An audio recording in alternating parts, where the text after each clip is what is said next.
Horror স্টেশনের সমস্ত গল্প শুনতে সাবস্ক্রাইব করুন আমাদের ইউটিউব চ্যানেলে।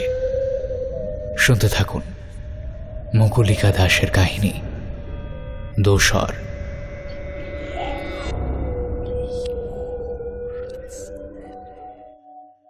আমাদের সবার এক ধরনের একাকিত্ব রয়েছে। এত কাজের মাঝে, এত মানুষের মাঝেও সেই একাকিত্বের দম বন্ধ হয়ে আসে কখনো কখনো। তখন মনে হয় একজন সঙ্গীর প্রয়োজন, একটা মনের মতো সম্পর্ক যেটা শুধুই ভালো রাখবে। কিন্তু এই সঙ্গী খুঁজতে গিয়ে যদি মেলে একটা গাছ, না, আপনার ব্যালকনিতে সাজানো এই গোল্ডেন পথহাউস চারাটার কথা বলছি না, রোজ দুবেলা টবে জল দেওয়ার সম্পর্কের কথাও বলছি না, বলছি যদি একটা গাছ আপনাকে ভালোবাসে, আদর করে, মানুষের মতো করে সঙ্গ দেয়, আপনিও কি পারবেন তাকে গাছের মতো করে ভালোবাসতে, আদর করতে, সঙ্গ দিতে? আসুন দেখে নেওয়া যাক আমাদের আজকের গল্পের কুসুম সেটা পারে কিনা। শুনতে থাকুন মুকুলিকা দাসের কাহিনী দোসর।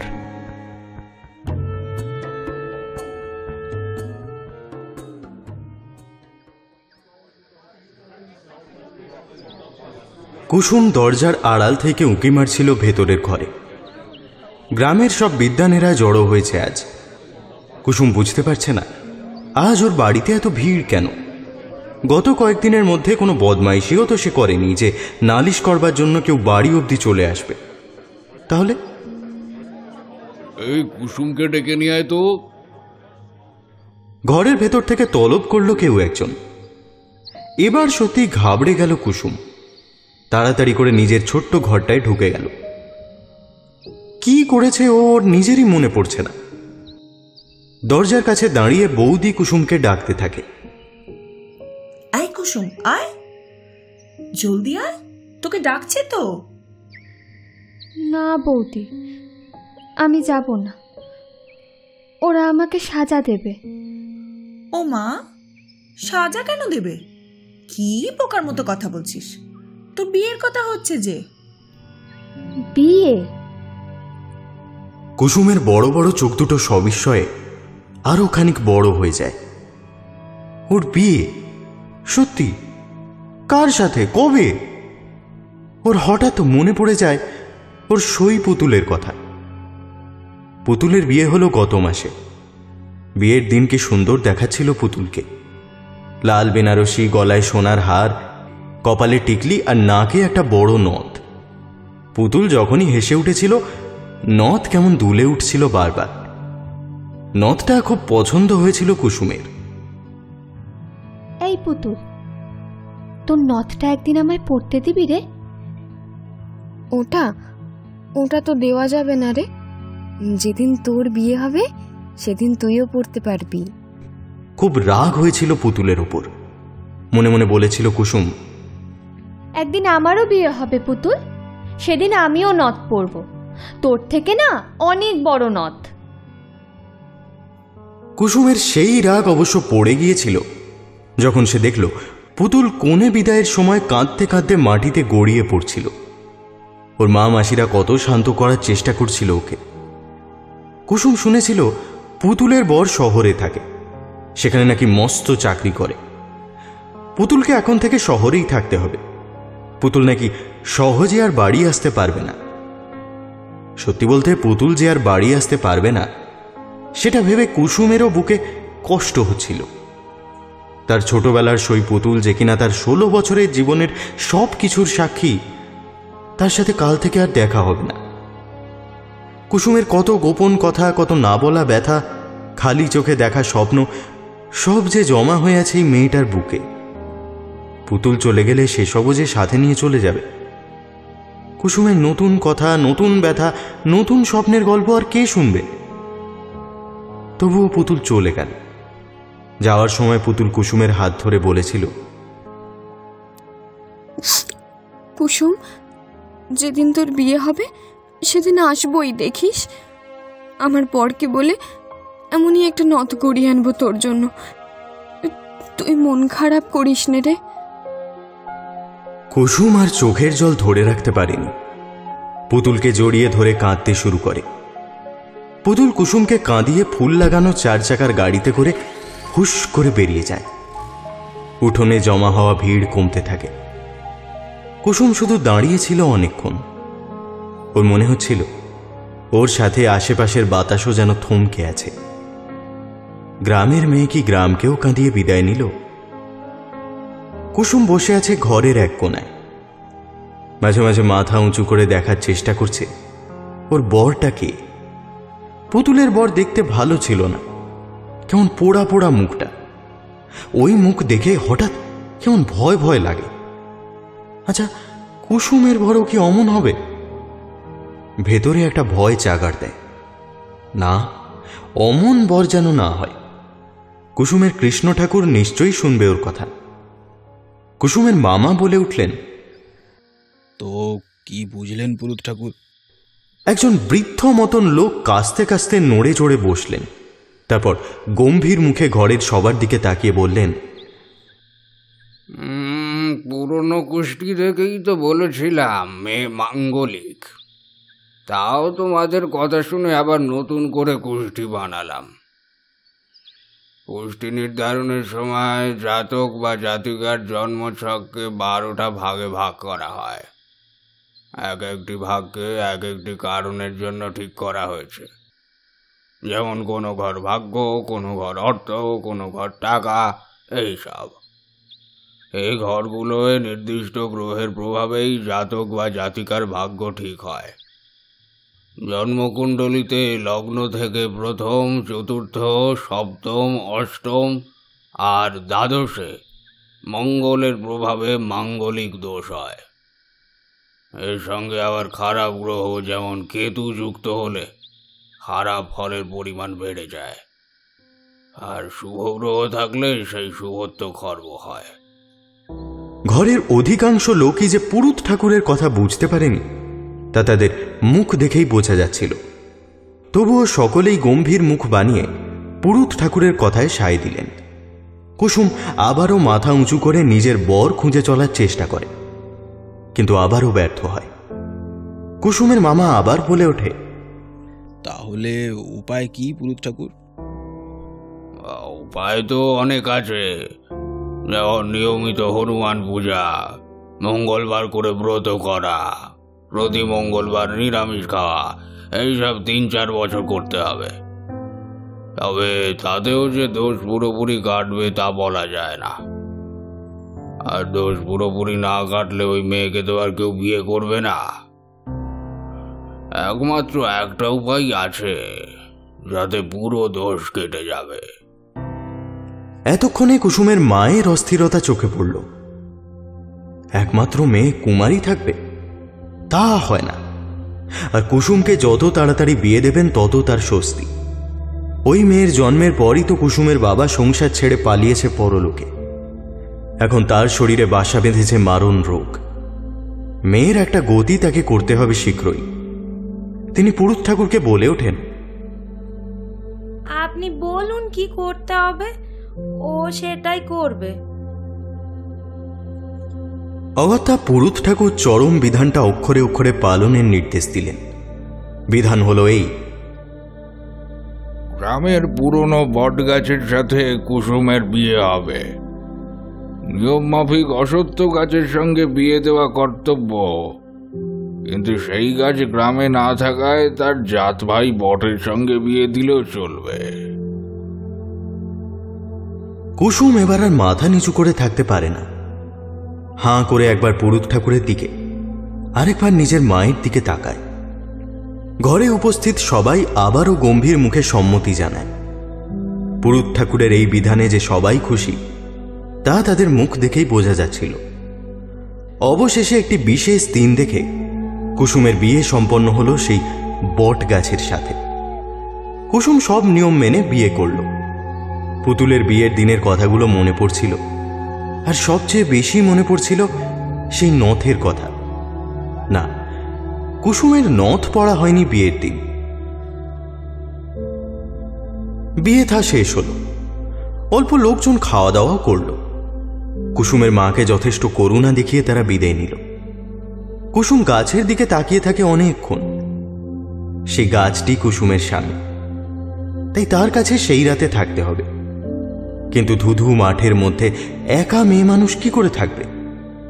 সেটা অত্যন্ত ঝুঁকির, কিন্তু উপায় তো নেই।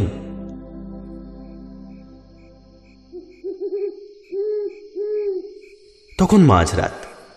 কুসুম একা গাছের নিচে একটা মাচায় বসে। সেরকম নিকষ কালো অন্ধকার সে আগে দেখেনি। খালি চোখে যেদিকে চোখ যায় অন্ধকার বাড়ে। সেই দিন যেন কুসুম বুঝেছিল অন্ধকারেরও প্রভেদ হয়, গাঢ়, হালকা, আলো মেশানো, কুয়াশা জড়ানো, আরো কত কি। মাচায় শুয়ে গাছটার দিকে তাকিয়েছিল কুসুম। ভাবছিল ওর ভবিষ্যৎ কি এটাই? নিয়তির দোহাই দিয়ে এই জীবনটাকে কি মেনে নিতে হবে শেষ অবধি? আর কোনো রাস্তা কি নেই? পুতুলের বর দেখতে যতই রাগী হোক তবু তো মানুষ। পুতুলকে কত আদর করে, সোহাগ করে, কিন্তু কুসুমকে আদর করবে কে? কষ্ট হলে কার কাছে গিয়ে কাঁদবে কুসুম? এই গাছ কি বুঝবে ওর যন্ত্রণা? সারিয়ে দিতে পারবে মনের ক্ষত? কোনো রাজকুমারের সাথে কি কুসুমের আর ঘর করা হবে না? কুসুম মাঙ্গলিক বলে ওর সাথে বিয়ে হলে নাকি বরের মৃত্যুর সম্ভাবনা হবে অনেক বেশি। সেই সম্ভাবনা কাটাতেই এই গাছের সাথে বিয়ে। লোকে এরপর কুসুমকে দেখে শুধু হাসবে, বলবে কুসুমের মতন অভাগী তারা একটাও দেখেনি। এসব ভাবতে ভাবতে চোখ বুজে আসে কুসুমের। আশ্চর্য রকমের ঠান্ডা হাওয়া যেন পায়ের নিচ থেকে উপর অব্দি বয়ে যাচ্ছিল। ঘুমিয়ে কোন দিন শেষ আরাম অনুভব করেছে সেটাও সে জানে না। রাত্রি আরো গভীর হয়। অন্ধকার কুসুমকে জাঁকিয়ে ধরে আরো। বন্ধ চোখেই হঠাৎ বুকের কাছে একটা চাপ অনুভব করে কুসুম। তারপর হাত পা সবেতেই চাপটা যেন ছড়িয়ে পড়ল। কুসুম খানিকক্ষণ চোখ বুজে তারপর চোখ খুলে ফেলল। আর যা দেখল ভাবলেই কুসুমের গায়ে কাঁটা দেয়। কুসুম দেখল সে শূন্যে ভাসমান। ওর কোমর, বুক, হাত পা সব জড়িয়ে রেখেছে গাছটি থেকে নেমে আসা ঝুড়িগুলো। পুরো গাছে যেন অস্বাভাবিক একটা আন্দোলন শুরু হয়েছে। কুসুমের খোলা চুলগুলোতে লতা পাতাগুলো ক্রমশ জড়িয়ে যাচ্ছিল। ভীষণ ঝাঁকুনি দিয়ে গাছটি নিজের পাতাগুলো আন্দোলিত করছিল। কুসুম এতটাই অবাক হয়েছিল যে চিৎকার অবধি করতে ভুলে গেছিল। এরপর একটা আওয়াজ শুনল সে, যেন গাছটা কাঁপছে। অনেক আনন্দে আমাদের ভেতর যখন হাসির ফোয়ারা ওঠে, আমরা সেই আনন্দে কাঁপতে থাকি উচ্ছ্বাসে। এই কাঁপুনি যেন ঠিক তেমন। হঠাৎ করে কুসুমের মনটা উদাস হয়ে গেল। ওর মনে হলো কে যেন তার সমস্ত মন খারাপিটা শুষে নিচ্ছে। গাছের ঝুড়িগুলো এরপর কুসুমকে সাবধানে তুলে একটা মোটা উঁচু ডালে বসিয়ে দেয়। সেখান থেকে পুরো গ্রামটা দেখা যাচ্ছিল। কুসুম এক রাশ মুগ্ধতা নিয়ে সেদিকে তাকিয়ে থাকে। নিজের গ্রামকে কোনো দিন এভাবে দেখবার সুযোগ কুসুমের আসেনি। অন্ধকারেও কি মায়াবী লাগছিল কুসুমের গ্রামটাকে। কুসুমের চোখে জল চলে এলো। কুসুম কোনোদিনও বাপের সোহাগ পায়নি, তবে পুতুলের মুখে শুনত বাবার আদর না পেলে সেই মেয়ে নাকি জীবনের অর্ধেক সুখই পায়নি। এই অদ্ভুতুরে রাতে ওর কেন যে বাবার কথা মনে পড়ছে। বাবা থাকলেও হয়তো এমন অনেক রাত পেত যেখানে রাত্রিতে ঘুমন্ত গ্রামটাকে ঘুরে দেখবার সুযোগ হতো। কি আশ্চর্য লাগে কুসুমের। এই একই গ্রাম দিনের আলোতে কত কোলাহলময়, আর ঘুমিয়ে গেলে কত নিঝুম। কুসুমের হঠাৎ মনে হয় এই গ্রামেরই কোনো এক প্রান্তে একা বসে একটি মেয়ে হয়তো কাঁদছে, তারই মতন ভবিষ্যতের সন্ধানে অস্থির হয়ে আছে। আসলে এই গ্রামটাও কুসুমের মতনই যেন একা। ওকেও ভালোবাসার কেউ নেই, কোনোদিন ছিলও না। সেই মোটা ডালেই কুসুমের চোখে পড়ল কচি ডাল আর পাতা জড়ো করে একটা নরম জায়গা যেন তৈরি করা আছে। হাত দিয়ে ছুঁয়ে দেখল কুসুম। বড় আরাম লাগলো তার। ঝুপ করে যেন ঘুম নেমে এলো কুসুমের চোখে। তাতেই মাথা ঠেকিয়ে আস্তে আস্তে শুয়ে পড়ল কুসুম। রিন রিনে একটা আওয়াজ কুসুমের কানে বাজতে লাগলো। মৃদু সুরে যেন কেউ ঘুম পাড়ানি গান শোনাচ্ছে ওকে। ছোটবেলায় যেমন তার ঠাকুমা শোনাতো। কুসুমের চোখ বুজে এলো আস্তে আস্তে।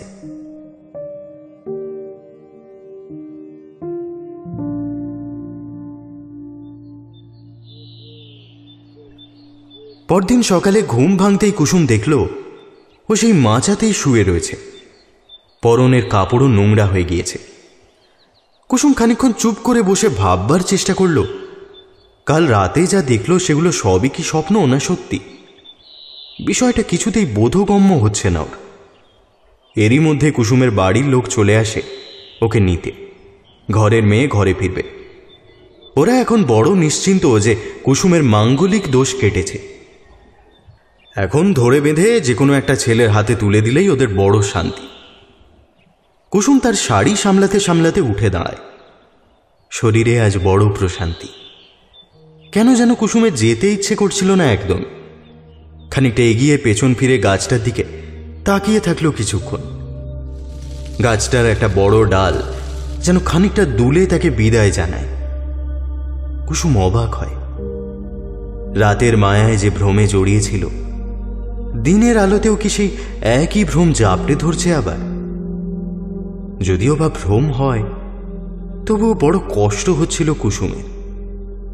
কি আবেশে জড়িয়ে গেছে এই গাছটার সাথে। আগে তো এসেছে কতবার। এই গাছের তলায় কানামাছি খেলেছে, পুতুলকে নিয়ে কিতকিত খেলেছে। কই তখন তো এত আবেশ ছিল না। কালকে হঠাৎ কি হলো? কিরে কুসুম, দাঁড়িয়ে পড়লি কেন? চল জলদি। কুসুম সচকিতে মামার দিকে তাকায়। ওর বড় বড় চোখে জল জমেছে। মাথা নিচু করে চোখ মুছে এগোতে থাকে কুসুম। হাজার ইচ্ছা করলেও আর পেছন ফিরে তাকায় না। এরপর থেকে কুসুম কেমন যেন পাল্টে গেল। আগের সেই ছটফটে ব্যাপারটাই বেমালুম উধাও। কেউ যেন মন্ত্র বলে কুসুমকে শান্ত করে রেখেছে। কুসুমের মাও মেয়ের এই পরিবর্তনে বেশ খুশিই হন। ভেতরে ভেতরে তিনি কুসুমের জন্য সম্বন্ধ ঠিক করছেন। শান্তশিষ্ট মেয়ে দেখলে ছেলের বাড়ি সহজেই পছন্দ করবে কুসুমকে। তখন এই মাঙ্গলিক দোষ, গাছের সাথে বিয়ে, এই ব্যাপারগুলো চাপা দিতে বেশ সুবিধা হবে। কুসুমের এসবে কোনো হুঁশ নেই। আজকালও দিন কাটে ঘরের কাজে, আর বাকিটা সময় ওই গাছের সঙ্গে। দুপুরের রান্না সেরে বাড়ির লোকজনদের খাইয়ে সবাই যখন খানিক ভাত ঘুমে শায়িত, তখন কুসুম ভাতের থালা আঁচলের তলায় নিয়ে হাজির হয় সেখানে। গাছের দুটো মোটা ডালের মাঝে বসে খানিকক্ষণ হাত বোলায়। কত কথা, সেই কথার শুরু কোথায় শেষ কোথায় তা শুধু জানে কুসুম আর তার গাছ। গাছের কোলে পা ঝুলিয়ে বসে ভাতের থালা সামনে নিয়ে ভাত মাখে কুসুম। নিজের হাতে কি কি রান্না করেছে সেই ফিরিস্তি দিতে থাকে। কুসুমের প্রতি কথায় গাছের কিছু ডাল কেমন দুলে দুলে ওঠে।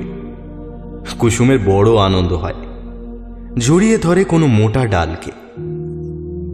গাছটাও কুসুমের মনের কথা বুঝতে পারত, তার সঙ্গ দিত, আর কুসুমের কানে কানে যেন নিজের মনের কথা বলত। কুসুমকে কখনো কখনো উঁচু মজবুত ডালে বসিয়ে দিত। ঝুড়িগুলো দিয়ে আঁকড়ে ধরে নিজের মোটা গুঁড়িতে জড়িয়ে ধরত। কচি ডাল ও পাতা দিয়ে কুসুমের লম্বা চুল হাতড়ে দিত। কুসুমের বড় আরাম হতো এসব।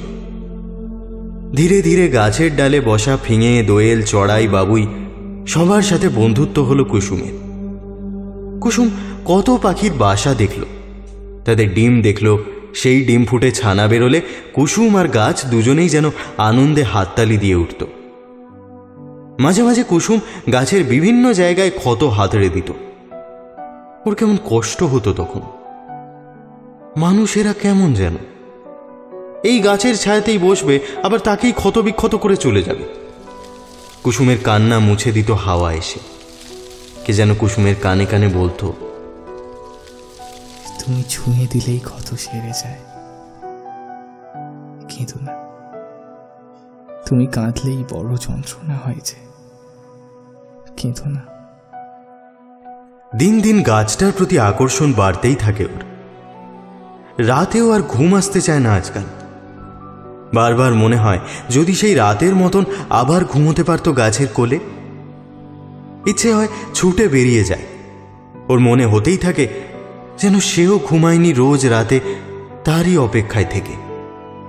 রিন রিনে সেই শব্দ করে তাকে ডাকে। কুসুম কেন যেন ওই আওয়াজটা ভুলতেই পারেনি। আচ্ছা, কুসুম কি পাগল হয়ে যাচ্ছে? এসব কথা কি বিশ্বাস করবে কেউ কখনো? এই যে প্রতিদিন আরো জড়িয়ে যাচ্ছে গাছের মোহে, অমন স্থির হয়ে যাচ্ছে দিনকে দিন, কথা বলা কমে যাচ্ছে মারাত্মক হারে, এই সব কিছুই কি পাগলামি নাকি এ প্রেম? না, গাছের সাথে কি মানুষের প্রেম হয়? তবে কেন? কেন কৃষ্ণের বাঁশির মতো সেই আওয়াজ তাকে অস্থির করছে প্রতিদিন? কেন তার মনে হয় সেই গাছকে জড়িয়ে থেকে যাবে আজীবন? এই গার্হস্থ জীবন ছেড়ে দিতে ইচ্ছা করে কেন? আশেপাশের মানুষদের থেকে ক্রমশ দূরে চলে যাচ্ছে কুসুম। এ ভালো না খারাপ? এভাবে দিন কাটে। আজকাল কুসুম আর হিসেব কষতে পারে না। ওর সাথে যদি প্রেম হয় তো প্রেমই সই। আত্মসমর্পণ করেছে কুসুম। দিনের নির্জনতার পর রাতের চরম নির্জনতা নেমে এলে নরম প্রেম আঁচলে মেখে কুসুম জানলা খুলে শুয়ে থাকে।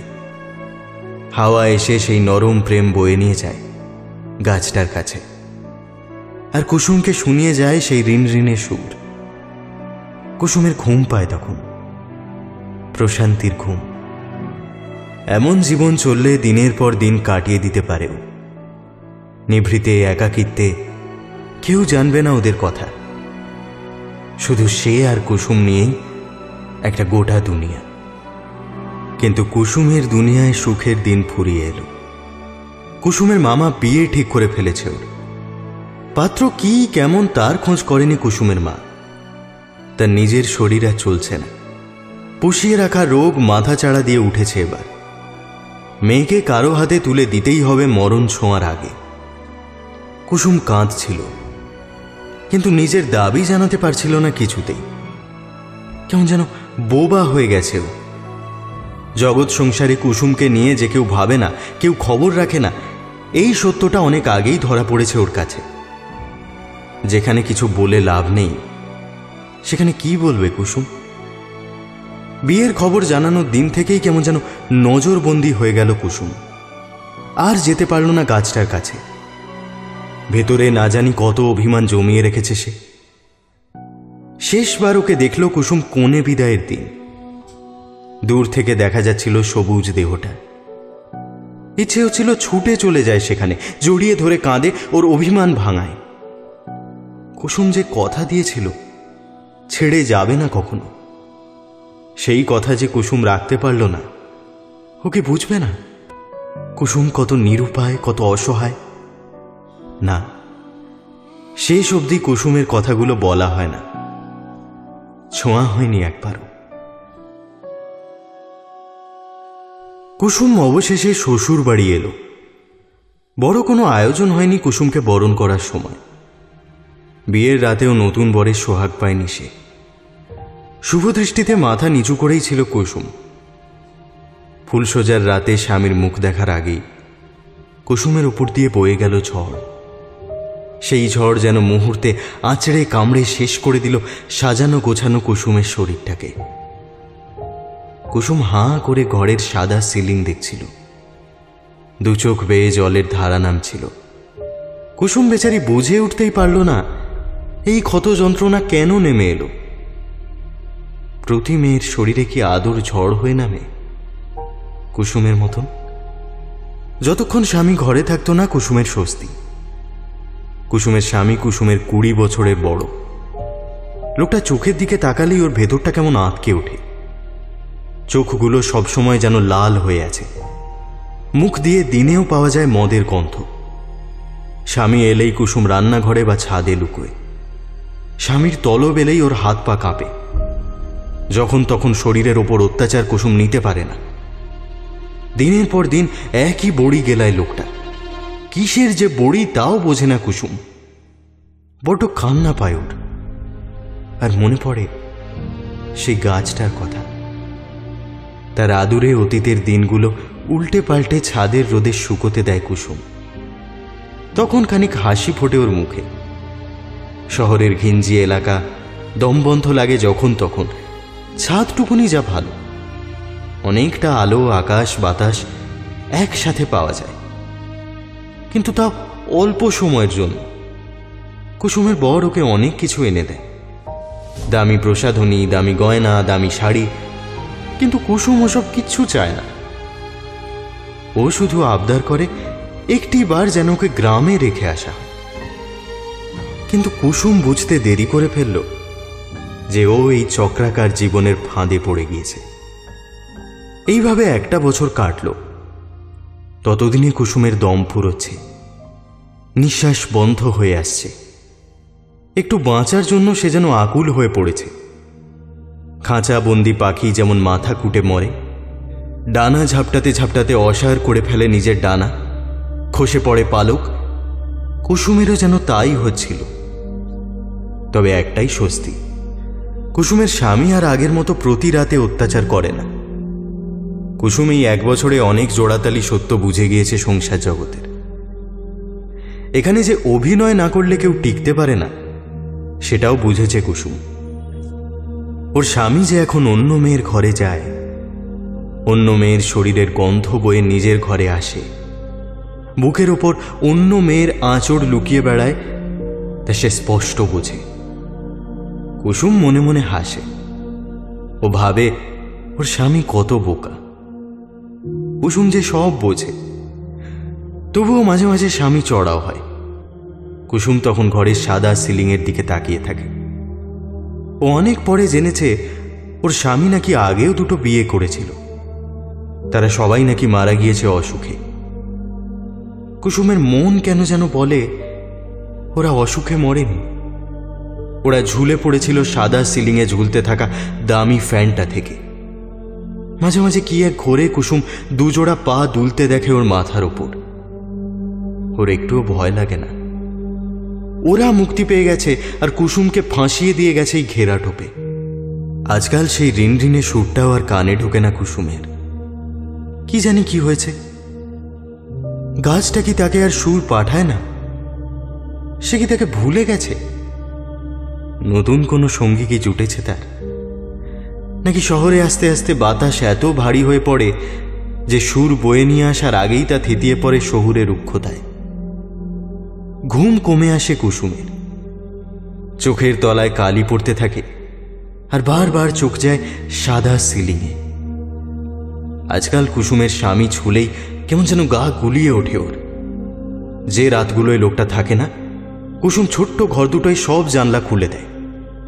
প্রতিদিন ভাবে তাজা বাতাস আসবে, আসে না। নর্দমার গন্ধ, ডাস্টবিনের গন্ধ উঠে আসে ঘরে। কুসুম তবুও জানলা বন্ধ করে না। ওর অক্সিজেন ফুরিয়ে আসছে ক্রমশ। একবার তার কাছে যাওয়া দরকার। সে তো অচল, আসতে পারবে না। তাকে নিতে কুসুমকেই যেতে হবে, যেভাবেই হোক। কাঁদতে কাঁদতে চোখের জলও ফুরিয়েছে কুসুমের। আজকাল সিলিং থেকে কেমন 3 জোড়া পা ঝুলতে দেখে কুসুম। কেন দেখে বোঝে না। এতদিনে ভয় পায় কুসুম। নতুন পা জোড়া দেখে ভয় জাঁকিয়ে ধরে। কুসুম কুঁকড়ে থাকে শুধু। তারপর একদিন কুসুমের মুক্তির রাস্তা মেলে। কুসুমের স্বামী এক সকালে জানায় কুসুমের মা আর নেই। কুসুম জানে এই খবর শুনে ওর আর্তনাদ করা উচিত ছিল। বিলাপ করে মা মা ডেকে ওঠার কথা ছিল, কিন্তু কুসুম তা করল না। ওর হঠাৎ কেমন আনন্দ হলো।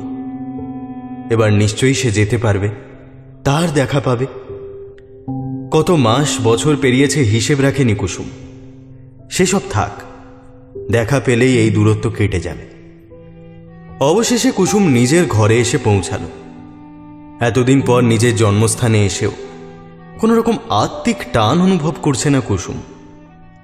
আত্মীয়রা ওকে ঘিরে কান্না করছে। কুসুম এতদিন না এসে শ্রাদ্ধে কেন এলো তা নিয়ে অনুযোগ করছে। কুসুমের মায়ের শেষ ইচ্ছে ছিল মেয়েকে দেখার। কেন সে আগে এলো না? বিয়ের 3 বছর পেরোলেও পেটে বাচ্চা কেন আসেনি? এসব নিয়ে নানান প্রশ্ন। কুসুম কিন্তু একটাও কথা বলেনি। কারো কথাতেই কুসুমের ভ্রুক্ষেপ নেই। সে শুধু সুযোগের অপেক্ষায় আছে কখন পৌঁছাবে তার কাছে। বাড়ি ভর্তি লোকজন। শোকের কৃত্রিম ছায়ায় বাড়িটা যেন আরো মৃত হয়ে উঠেছে। শ্রাদ্ধ শান্তি বেশ ধুমধামেই পালন হচ্ছে। কুসুমের মামা নিজ হাতে দায়িত্ব সামলাচ্ছে। কুসুমের আবার হাসি পায়। মায়ের চিকিৎসা করবার সময় খরচের এত ফিরিস্তি চোখে দেখেনি কুসুম। অথচ না, এত সব অথচ নিয়ে ভাববে না কুসুম। 3-4 বছর আগেও যে মেয়েটার চোখে এত জটিলতা কুটিলতা ধরা পড়ত না, আজ সবকিছুকেই শুধু নাটক মনে হয়। নিজের জীবন, মায়ের জীবন, মামার জীবন, নিজের বরের জীবন, সবেতেই তো শুধু অভিনয়। জীবন কি অভিনয়ের বাইরে আদৌ কিছু? রাতে উঠোনে একা বসে আছে কুসুম। সবাই ঘুমিয়ে গিয়েছে। কুসুম নিজের মাকে মনে করার চেষ্টা করে অনেকক্ষণ ধরে। ওকে কাঁদতে হবে, ওকে মনে করতে হবে কুসুম এখন সত্যিই অনাথ। কিন্তু না, পারছে না কুসুম। ওর জীবন থেকে সব স্মৃতি যেন কুয়াশা হয়ে মিলিয়ে গিয়েছে। হঠাৎ করে কুসুমের মনে হয় ওকে আদৌ জীবিত। আত্মকেন্দ্রিক, অনুভূতিহীন, স্মৃতিহীন মানুষদের পরিণতি কি হয়? কুসুমের মনে হয় এই যে তার জগৎ আর তার মধ্যে থাকা মানুষগুলো, তাদের কি আদৌ কোনো অস্তিত্ব আছে কুসুম ছাড়া? যদি সে শেষ হয়ে যায় তাহলে তার জগৎটাও শেষ হবে। তার সাথে ওদের স্মৃতিও মিলিয়ে যাবে আকাশে। তখন বেশ শান্তি হবে ওর। যাদের সাথে থাকতে ঘেন্না করে তাদের এমন করেই শাস্তি দিতে হয়। কুসুম উঠে দাঁড়ালো। আশেপাশে না দেখেই ছুট লাগালো সেই গাছের দিকে। কে কি ভাবলো তাতে কুসুমের আর যায় আসে না। কাল ওই লোকটা ওকে নিতে আসবে, ওকে আবার বন্দি করবে সেই পায়রার খোপের মতন ফ্ল্যাটে। এরপর হয়তো আর মুক্তির সুযোগও মিলবে না। কুসুম হাঁপাতে হাঁপাতে পৌঁছে যায় সেই গাছতলায়। অনেক কিছুই পাল্টেছে গ্রামের, শুধু কুসুমের সে পাল্টায়নি।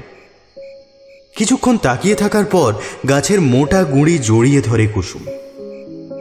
না জানি কি জাদু হয়, কুসুমের বড্ড কান্না পায়। যে কান্না নদীতে পলি জমেছিল 2 বছর ধরে, সেখানে কোথা থেকে যেন বান নেমে আসে। প্রায় বোবা হয়ে যাওয়া কুসুম আজ মুখ খোলে। কতদিন বাদে ওর চিৎকার করতে ইচ্ছে হয়,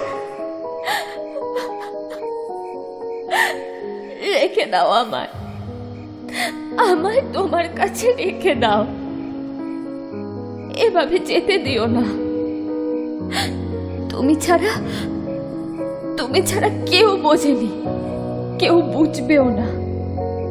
নীরবতার ভাষা কেউ পড়তে জানে না, কেউ জানে না, কেউ বোঝে না কতটা ক্ষত বিক্ষত হলে মানুষ কথা বলতে ভুলে যায়। একাকিত্বের ছত্রাক চুষে খাচ্ছে আমায়। আমি ক্রমশ ফাঁপা হয়ে যাচ্ছি। মানুষ হয়েছে কত জ্বালা, কত কষ্ট।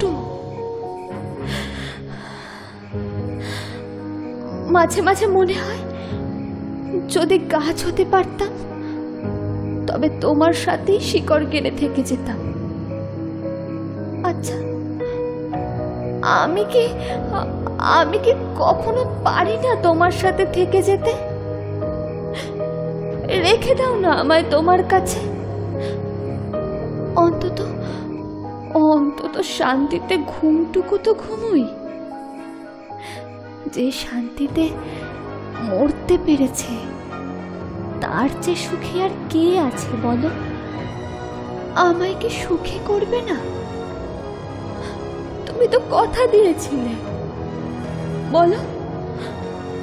বলো না, সুখী করবে না আমায়?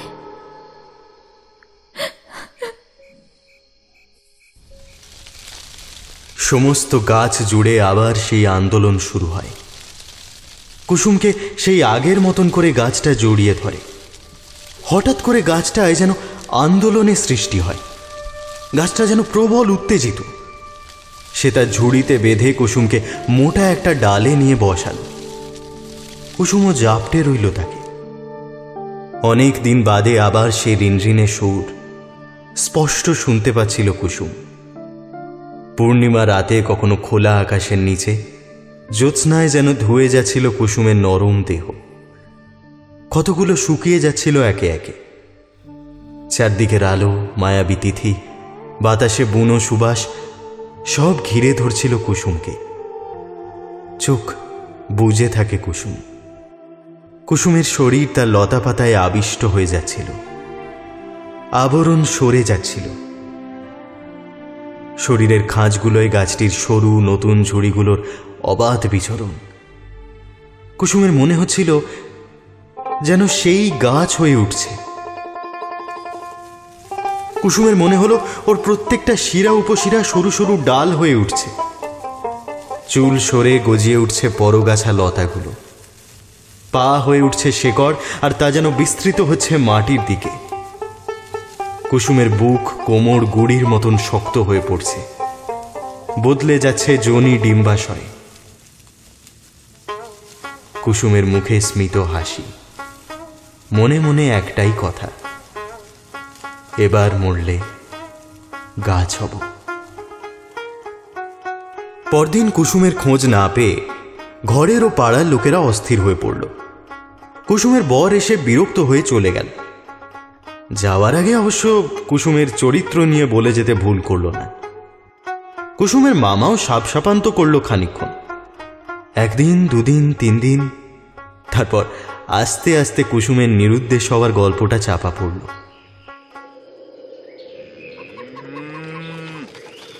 বরং একটা নতুন আলোড়ন বেশ তাড়াতাড়ি ছড়িয়ে পড়ল গ্রামে। গ্রামের প্রাচীন বটগাছের সঙ্গে হঠাৎ করেই গজিয়ে উঠেছে এক পাকুড় গাছ, এবং তা বাড়ছেও খুব দ্রুত।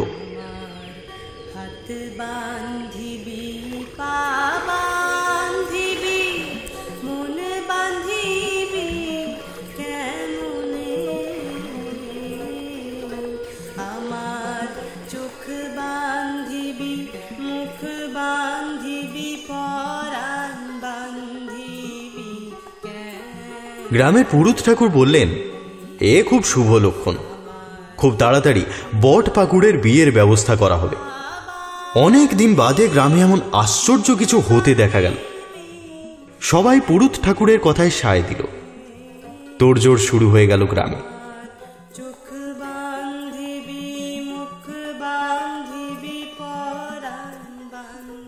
বট গাছটিতে এক মৃদু আন্দোলন শুরু হয়। শুরু হয় ছোট্ট পাকুড় গাছটিতে, যাকে সে পরম যত্নে আগলে রেখেছে।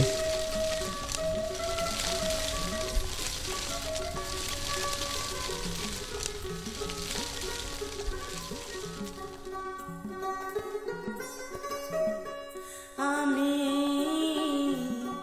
না গেলাম যমুনার ঘাটে, না তুলিলাম জল, না হেরিলাম তারে সখী। শুনছিলেন মুকুলিকা দাসের কাহিনী দোসর। আজকের গল্প পাঠে ছিলেন সায়ক আমান।